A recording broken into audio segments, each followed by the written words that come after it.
Hello बच्चों, आज हम क्लास 12 से भूगोल विषय के मानव भूगोल से अध्याय 4 लेंगे, जिसका टॉपिक जो है ह्यूमन डेवलपमेंट मतलब मानव विकास।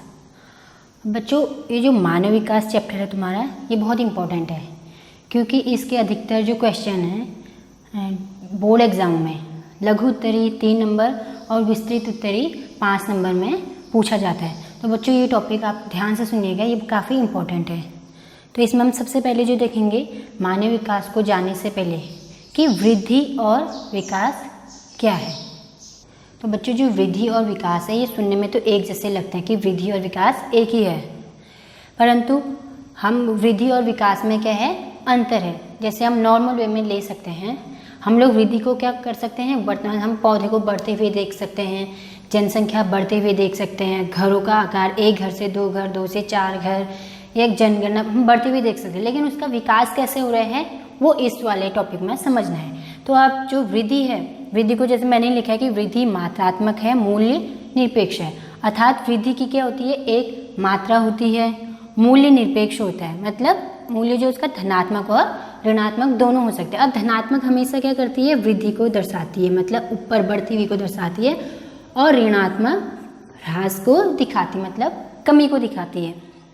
वही विकास जो है, विकास गुणात्मक परिवर्तन है, मूल्य सापेक्ष होता है। अर्थात हम कह सकते हैं कि विकास तब तक संभव नहीं है जब तक वर्तमान दशाओं में वृद्धि न हो।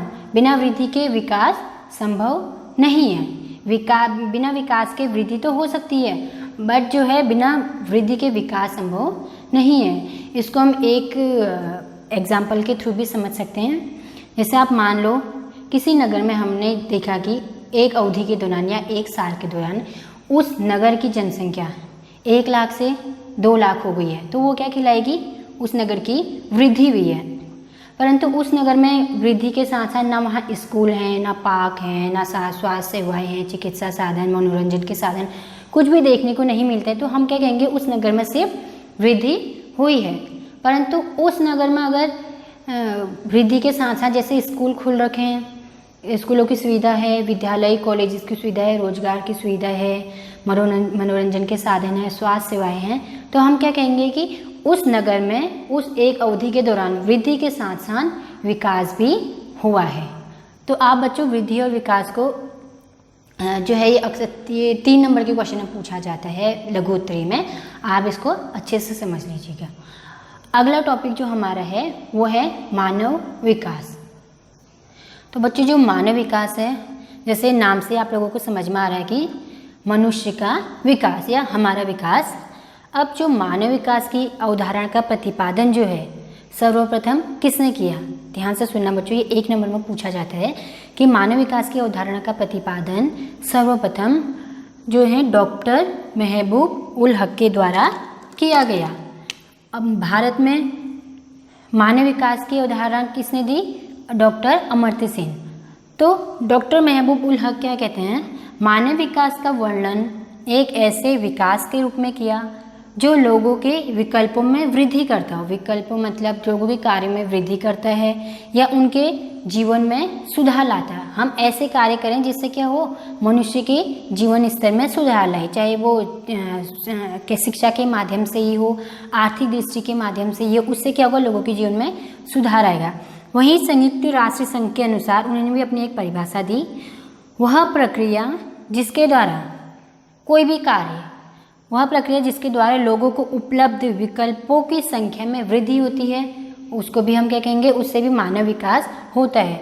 बच्चों, ये दोनों परिभाषा मैंने बोर्ड में इसीलिए लिख रखी हैं ताकि आप लोग इसको ध्यान से समझें, इसको नोट कर लीजिएगा, ये काफ़ी इम्पोर्टेंट है।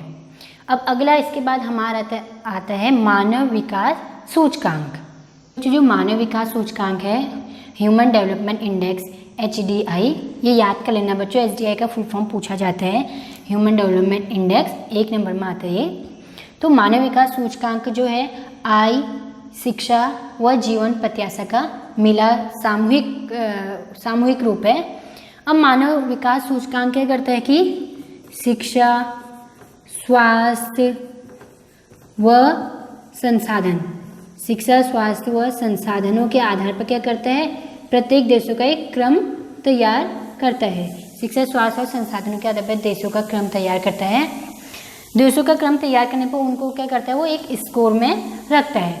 अब जो मानव विकास सूचकांक तैयार करता है वो कौन करता है, 1990 से लगातार प्रतिवर्ष जो है UNDP, 1990 से UNDP प्रतिवर्ष क्या करता है, अपना एक बुक जो प्रकाशित करती है। UNDP का मुख्यालय बच्चों न्यूयॉर्क में है, याद रखना, UNDP का मुख्यालय जो है न्यूयॉर्क में है। अब UNDP प्रतिवर्ष 1990 से एक वो अपना प्रकाशित कर रही है।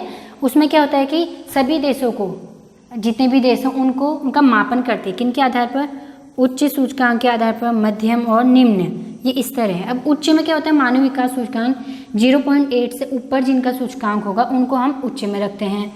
फिर मध्यम में 0.5 से 0.79, इसमें आपके 88 देश आते हैं, 88, और उच्च में आते हैं आपके 57 देश। अब जो निम्न है 0.5 से नीचे, जो 0.5 से नीचे हैं उसमें हमारे 32 देश हैं। अब बच्चों जो उच्च, मध्यम और निम्न है, ये ध्यान रखना। उच्च में हमारे जो टॉप 5 देश हैं वो है आपके नार्वे। नार्वे कई सालों से क्या है, टॉप पे चल रहा है। तो नार्वे है प्रथम स्थान पर, सेकंड में स्विट्जरलैंड है, आयरलैंड है, जर्मनी है एंड हांगकांग है। ये 5 जो है उच्च सूचकांक वाले देशों में शामिल है। भारत इसमें जो है, भारत 2019 के अकॉर्डिंग भारत का 129वां स्थान है मानव विकास सूचकांक के आधार पर, उसको हम मध्यम में रखते हैं।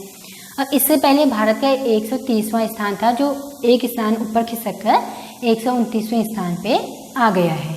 अब अगला हम देखते हैं मानव विकास के जो स्तंभ हैं उसके बारे में पढ़ते हैं। तो बच्चों जो मानव विकास के स्तंभ हैं वो हमारे 4 स्तंभ हैं। एक हो गया समता, दूसरा सतत पूजनीयता, तीसरा उत्पादकता और चौथा सशक्तिकरण। अब हम जो मानव विकास के स्तंभ है, पहला समता देखते हैं। इसमें क्या कहते हैं कि प्रत्येक व्यक्ति को समान अवसर मिलने चाहिए, मानव विकास के आधार पर देखें तो। दूसरा है सतत पोषणीयता, मतलब सीमित उपयोग, किसी भी संसाधनों को भविष्य का, किसी भी संसाधनों का भविष्य में जो आने वाली पीढ़ी है उनको ध्यान में रखकर उनका उपयोग करना चाहिए। जैसे हम मान लें हमें घर बनाने के लिए, किसी कार्य के लिए भी लकड़ी की ज़रूरत है, हम क्या करते हैं, अंधाधुंध कटान कर देते हैं। लेकिन आने वाली पीढ़ियों के लिए हम क्या करते हैं, कुछ नहीं बचा पाते हैं। लेकिन अगर आपको पेड़ की आवश्यकता है, लकड़ी की आवश्यकता है, तो आप साथ साथ में क्या करें, वृक्षारोपण भी करें, ताकि उससे क्या हो, अपनी आवश्यकता भी पूरी हो जाए और भविष्य में आने वाले बच्चों की, जो आने वाली जो पीढ़ियाँ हैं उनकी आवश्यकताओं को भी पूरा किया जा सकता है। उसके बाद हमारा आता है उत्पादकता। उत्पादकता में क्या कि मानव श्रम उत्पादकता में वृद्धि होनी चाहिए। अब मानव श्रम चाहे कृषि कार्य करता है या रोजगार कर रहा है या कोई भी जिससे उसका आर्थिक स्तर उच्च हो सकते हैं, उसके उत्पादकता में वृद्धि होनी चाहिए। उसके बाद हमारा जो मानव विकास के स्तंभ का चौथा है वो है सशक्तिकरण। सशक्तिकरण का मीन्स हो गया सामाजिक व आर्थिक स्वतंत्रता। किसको, प्रत्येक व्यक्ति को अपनी सामाजिक व आर्थिक स्वतंत्रता होनी चाहिए, कोई रोक टोक नहीं होनी चाहिए, वो समाज में कहीं भी आ जा सकता है। ये भी मानव विकास के जो मानव विकास का स्तर बढ़ाने में काफ़ी महत्वपूर्ण है। सामाजिक स्वतंत्रता होनी चाहिए और आर्थिक स्वतंत्रता भी होनी चाहिए। अगला टॉपिक जो हमारा आज बच्चों मानव विकास में है वो है मानव विकास के उपागम। मानव विकास के उपागम ये बहुत इंपॉर्टेंट है, ध्यान से सुनिएगा इसे, ये अक्सर 3 नंबर के क्वेश्चन में पूछा जाता है। तो हमारे जो मानव विकास के उपागम है वो 4 उपागम है। फर्स्ट हमारा आय उपागम, सेकंड है कल्याण उपागम, थर्ड है आधारभूत आवश्यकता उपागम एवं फोर्थ है क्षमता उपागम। अब जो फर्स्ट है आय उपागम, जैसे आय आप समझ रहे हो, आय को हमेशा पूंजी के थ्रू लिया जाता है, पूंजी के रूप में लिया जाता है। इसमें मानव विकास का स्तर ऊंचा कैसा होता है अगर आय का उच्च स्तर होगा, किसी भी मनुष्य का आय का ऊंचा स्तर उसके विकास के ऊंचे स्तर को दर्शाता है। जिसके पास पर्याप्त मात्रा में पूंजी होगी, उसके रहन सहन की सुविधाएं भी अच्छी होंगी, खान पान की सुविधाएं भी अच्छी होंगी। तो आय का उच्च स्तर ही मानव के उच्च स्तर को दर्शाता है।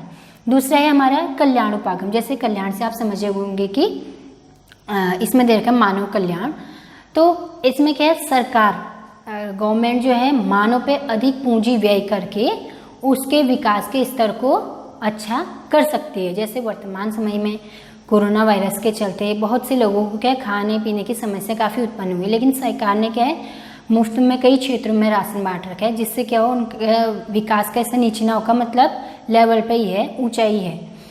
उसके बाद हमारा है आधारभूत आवश्यकता उपगम। अब आधारभूत आवश्यकता मतलब जो हमारी मूलभूत आवश्यकता की चीज़ें, जैसे शिक्षा हो गई, स्वास्थ्य हो गए, भोजन हो गई, जलापूर्ति हो गई, स्वच्छता हो गई, ये क्या हमारी आधारभूत आवश्यकता उपागम है।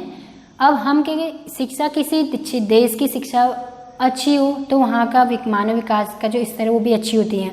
स्वास्थ्य, भोजन सब कुछ अच्छा हो तो वहाँ के मानव विकास का जो स्तर होता है वो भी ऊपर होता है। उसके बाद हमारा आता है क्षमता उपागम। क्षमता उपागम को प्रोफेसर जो अमर्त्य सेन, जो मानव विकास के प्रतिपादक हैं, भारत के अर्थशास्त्री प्रोफेसर अमर्त्य सेन से संबंधित है। इसमें वो कहते हैं कि मानव को संसाधनों तक पहुंचने के लिए ऐसी सुविधाएं प्रदान करें। हम मनुष्य को क्या है, संसाधनों तक पहुंचने के लिए ऐसी सुविधाएं प्रदान करें जिससे वो स्वयं अपने स्तर को क्या कर सकता है, ऊंचा कर सकता है। तो बच्चों, आज आपका ये मानव विकास के उपागम इसका लास्ट टॉपिक था। अब ये मानव विकास जो तुम्हारा पूरा चैप्टर है ये बहुत इम्पोर्टेंट है, ये मैंने स्टार्टिंग में भी बोला है, तो आप इसे ध्यान से सुन लेगा। धन्यवाद।